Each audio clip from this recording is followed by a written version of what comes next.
Pemirsa, ditetapkannya Hakim Mahkamah Agung dalam dugaan kasus korupsi oleh Komisi Pemberantasan Korupsi atau KPK, Presiden Jokowi memerintahkan Menko Polhukam Mahfud MD untuk melakukan reformasi sistem kehakiman di Indonesia. Lalu bagaimana DPR RI menanggapi rencana ini? Kita akan membahasnya bersama Ahmad Saroni, anggota Komisi 3 DPR RI yang telah terhubung melalui sambungan Zoom. Selamat siang, Mas Saroni, apa kabar? Selamat siang, kabar baik. Baik, instruksi Presiden sudah jelas segera melakukan reformasi hukum. Perintahnya ditujukan kepada Menko Polhukam. Bagaimana Mas Saroni melihat hal ini? Sangat bagus sekali ya. Yang pertama adalah bagaimana para stakeholder, para pihak untuk dimintai pandangan terkait dengan reformasi hukum yang diperintahkan oleh Bapak Presiden. Kita jangan terburu-buru karena kita harus melibatkan para pihak untuk dimintai pandangannya terkait dengan perkara yang sedang ramai di KPK. Karena itu kita sebagai anggota DPR memberikan apresiat kepada Bapak Presiden memikirkan tentang apa yang menjadi konsen pada penegakan hukum dan pengawasan yang harus dilakukan oleh para hakim DMA. Nah, saya kemarin ada menyarankan untuk pengawasan penuh dilakukan oleh lembaga yaitu KPK langsung.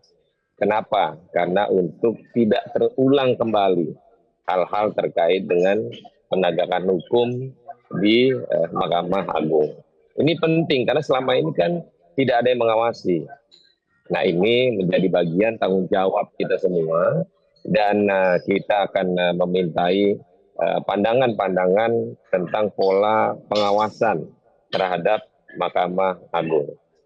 Oke, Anda menyoroti soal pola pengawasannya, tapi kalau kita bicara soal reformasi hukum, sebenarnya apa hal paling mendasar ini yang perlu dibenahi? Ya, sebenarnya gini, kalau yang paling mendasar ini kan awalannya adalah pengawasan. Karena superbodinya Mahkamah Agung tanpa pengawasan dan akhirnya kita lupa dalam rangkaian apa yang dilakukan para mereka sebagai wakil Tuhan. Nah, ini sebenarnya mudah bila mana ada pengawasan yang lebih konkret, lebih bersih, lebih hebat, dan tentunya tidak akan terulang kembali apa yang terjadi pada 2 minggu yang lalu. Oke. Lalu bagaimana Anda menilai soal tindakan KPK dalam mengawasi setiap adanya dugaan tindak tipikor selama ini? Apakah memang sejauh ini masih kurang atau masih belum efektif? Padahal kan kita lihat KPK memiliki sejumlah kewenangan khusus, misalnya seperti penyadapan. Bagian mana yang perlu direvisi atau diberikan penambahan kewenangan menurut Anda, Mas Saroni? Pada fungsinya KPK pada saat ini sudah baik ya langkahnya, tidak terburu-buru dan semua diawasi.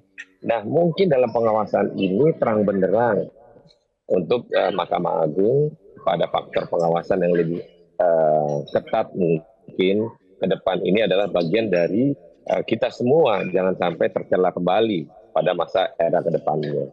Dan KPK melakukan kerjanya pada masa sekarang, di pimpinan sekarang ini lebih efektif untuk memfokuskan kepada mereka-mereka yang melanggar aturan pidana yang tanpa disengaja dan dianggap enteng.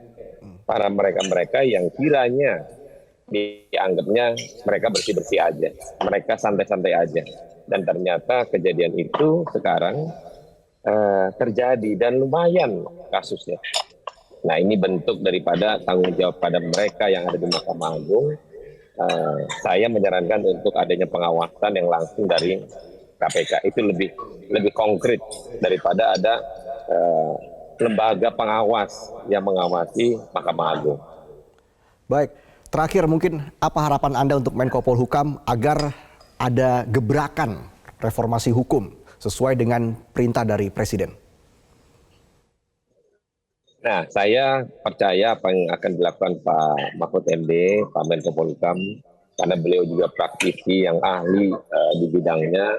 Semoga reformasi hukum ini atas perintah Bapak Presiden tidak semerta-merta terburu-buru, Tapi untuk menjadikan reformasi hukum ini untuk sesuatu hal kebaikan dan pengawasan lebih konkret, dan kita percaya Pak Mahfud bisa melakukan itu atas perintah Bapak Presiden yang terbaik.